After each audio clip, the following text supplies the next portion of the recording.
क्या आज की डेट में टीचर बनना एक अच्छा प्रोफेशन है या नहीं? क्योंकि पहले इसे बहुत अच्छा प्रोफेशन माना जाता था फीमेल्स के लिए। इस वीडियो में आज हम यही जानेंगे। नमस्कार, मेरा नाम है गगन चावला, मैं बीएनजी लॉ एसोसिएट्स का फाउंडर हूँ।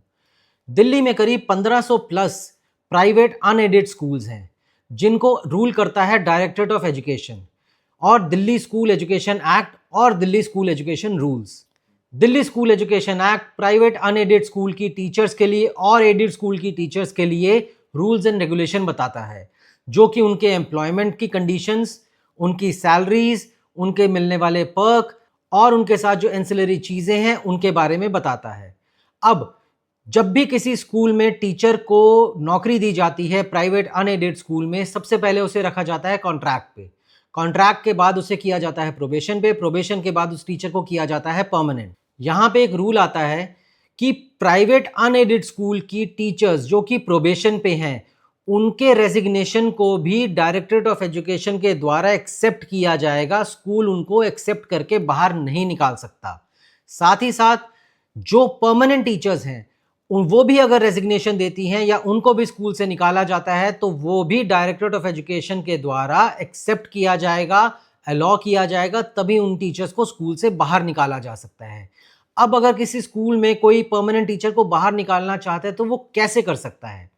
इसके लिए स्पेसिफिक गाइडलाइंस दी गई हैं कि टीचर का मिसकंडक्ट होना चाहिए या कोई ऐसी चीज करी होनी चाहिए जो प्रोफेशनल एथिक्स के खिलाफ हो या किसी लॉ को ब्रीच करती हो, तभी उसे शो कॉज नोटिस देके, एक अपॉर्चुनिटी ऑफ बीइंग हर्ड देके ही स्कूल से बाहर निकाला जा सकता है।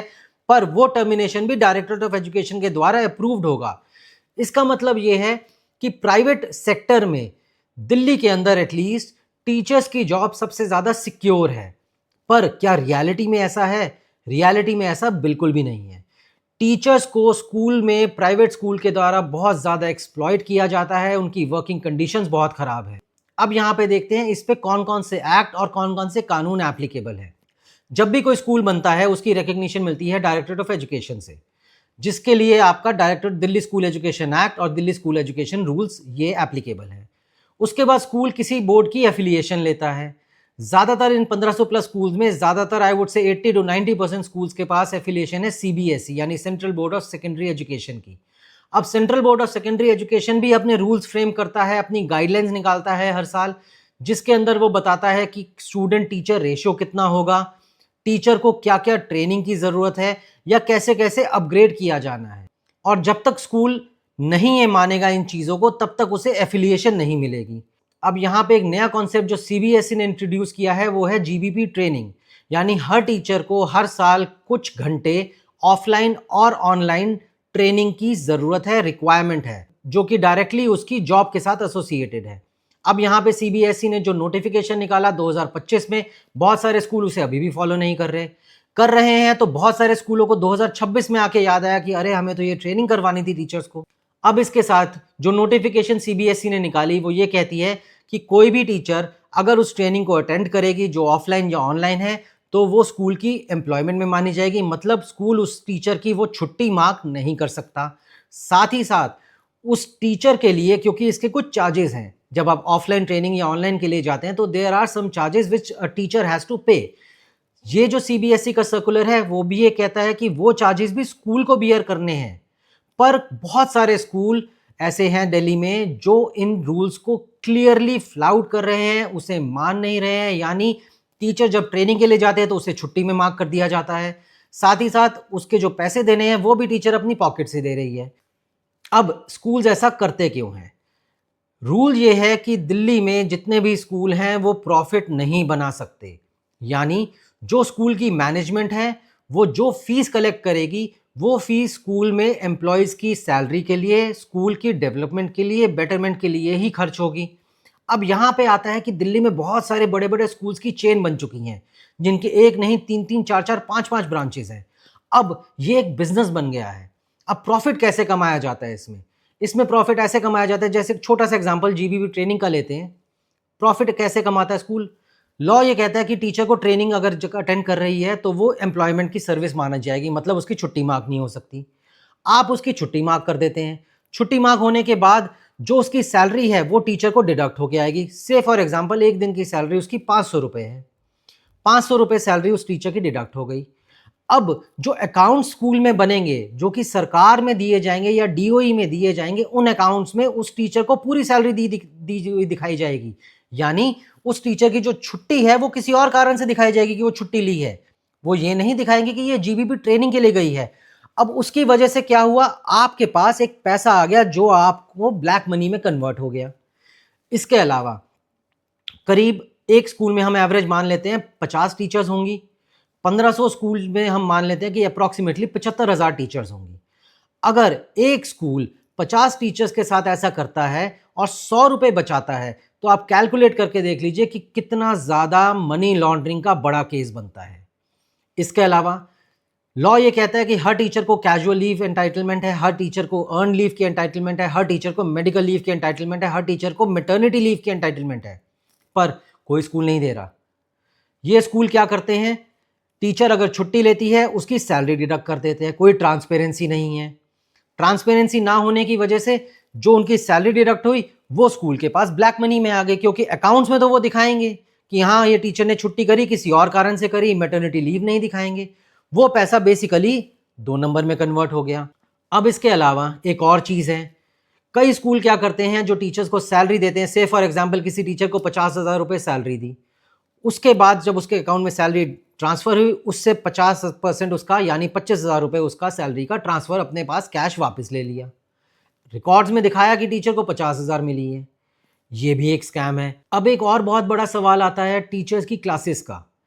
यूजुअली एक टीचर सुबह 7 बजे घर से निकलती है और करीब 3 से 4 बजे के आसपास घर पहुंचती है। अब इस पीरियड में उसकी क्लासेस हैं। एक क्लास ख़त्म होते ही इमीडिएटली दूसरी क्लास शुरू हो जाती है।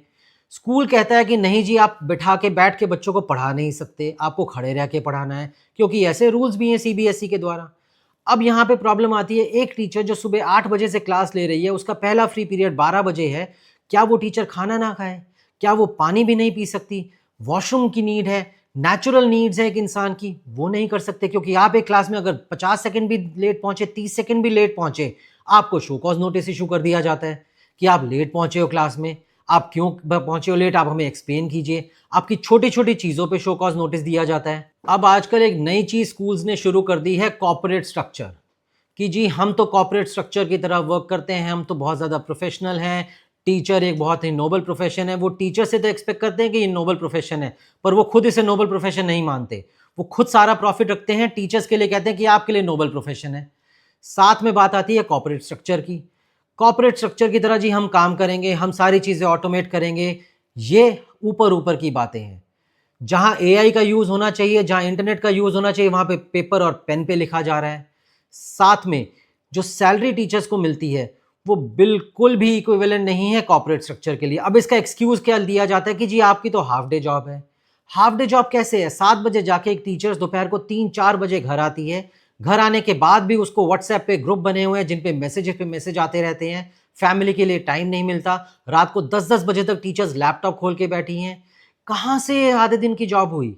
ये तो 24/7 की जॉब हो गई। साथ में अथॉरिटीज़ भी ये बोलने लग गई हैं कई टीचर्स को कि आपकी तो अब ये 20 टीचिंग इज़ अ 24/7 जॉब, आपको तो ये करना पड़ेगा, पर सैलरी आप देंगे नहीं।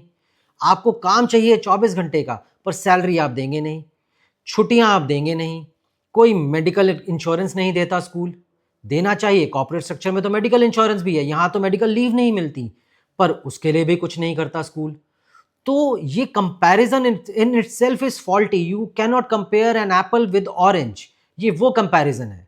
इसके अलावा पॉश एक्ट कहता है कि हर स्कूल में एक कमेटी बननी ज़रूरी है जो कि विमेन की सेक्सुअल हरासमेंट की कंप्लेंट्स को एंटरटेन करे और उसको रिड्रेस करे। कितने स्कूल्स में ऐसी कमेटी है, ये आप बता दीजिए अगर आपको एक भी स्कूल का ऐसा पता हो। स्कूल क्या करता है, कमेटी बनती हैं, वो डॉक्यूमेंट्स पे बनती हैं। बहुत सारे स्कूल ऐसे हैं जो कमेटी सिर्फ डॉक्यूमेंट्स पे बनाते हैं, उस पर कंप्लेंट भी जाती है तो भी उसके खिलाफ कोई एक्शन नहीं लिया जाता, क्योंकि टीचर्स आई हैं, वहाँ पे मेजॉरिटी फीमेल टीचर्स हैं, कोई यूनियन है नहीं, तो मैनेजमेंट और अथॉरिटीज़ उनको प्रेशराइज करके वो कंप्लेंट या तो दबा देती हैं। अब यहाँ पे देखिए एक बहुत बड़ा इसका रोल है कि ये कमेटी अगर टीचर्स को प्रोटेक्ट नहीं कर पा रही तो स्कूल में फीमेल स्टूडेंट्स भी तो हैं। अप्रॉक्सीमेटली 50% फीमेल स्टूडेंट होती है। एंड बीइंग अ पेरेंट ये मुझे बहुत ज़्यादा परेशान करता है कि एक बच्चा जो स्कूल में जा रहा है, जो टीचर की गार्जियनशिप में है, वो टीचर के लिए प्रोटेक्शन नहीं है, तो उस बच्चे के लिए क्या प्रोटेक्शन होगी? हाँ, कानून तो सारे बना दिए सरकार ने, पर उनको इम्प्लीमेंट करने का क्या? कोई टीचर इम्प्लीमेंट नहीं करवाना चाहती, ना कोई अथॉरिटी करना चाहती है, क्योंकि उनसे उनके बिजनेस बंद होते हैं। अब इसको कैसे कंट्रोल किया जाए?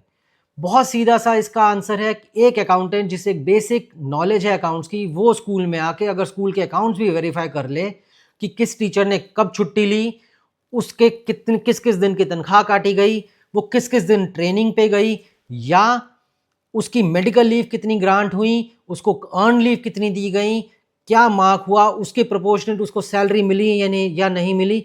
बहुत ईजी है, पर कोई करता नहीं, क्योंकि हर स्कूल के द्वारा कुछ ना कुछ ऑब्लाइज किया जाता है गवर्नमेंट डिपार्टमेंट्स को।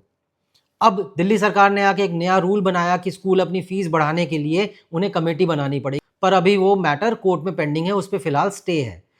पर ऐसे इनिशिएटिव गवर्नमेंट को लेने चाहिए, आई डोंट नो क्यों नहीं लेते। अब एक बहुत बड़ी इसमें चीज़ आती है कि इसके खिलाफ इसको कैसे ठीक किया जाए। बहुत सीधा सा आंसर है, आजकल सारी चीज़ें गवर्नमेंट इंटरनेट पे ले आई है, इंटरनेट हर घर में पहुंच चुका है, आपके पास आपका मोबाइल फ़ोन है, आप मेल कर सकते हैं। सीबीएसई का विजिलेंस डिपार्टमेंट है, ईडी का विजिलेंस डिपार्टमेंट है, ईडी की ईमेल अवेलेबल है, दिल्ली पुलिस की ईमेल अवेलेबल है, साथ ही साथ डायरेक्टरेट ऑफ एजुकेशन की ईमेल अवेलेबल है, आप उस पर मेल कीजिए। साथ में एक पोर्टल है गवर्नमेंट ऑफ इंडिया का, सीपी ग्राम्स, जिसमें कोई भी डिपार्टमेंट के अगेंस्ट आप कंप्लेंट डाल सकते हैं। डालने के बाद उसको वहाँ से रिप्लाई भी आपको मिलेगा। अगर आपको रिप्लाई नहीं मिलता तो आप आरटीआई एक्ट में, आरटीआई में एप्लीकेशन डाल सकते हैं कि मैंने कंप्लेंट करी थी, उसका क्या हुआ। उसके बाद भी अगर आपके पास कुछ नहीं होता तो आप हाई कोर्ट में रिट में जा सकते हैं। स्कूल ट्रिब्यूनल्स बने हुए हैं, पर कोई टीचर अप्रोच नहीं करती, क्योंकि उन्हें अपना डर है कि मेरे साथ क्या होगा।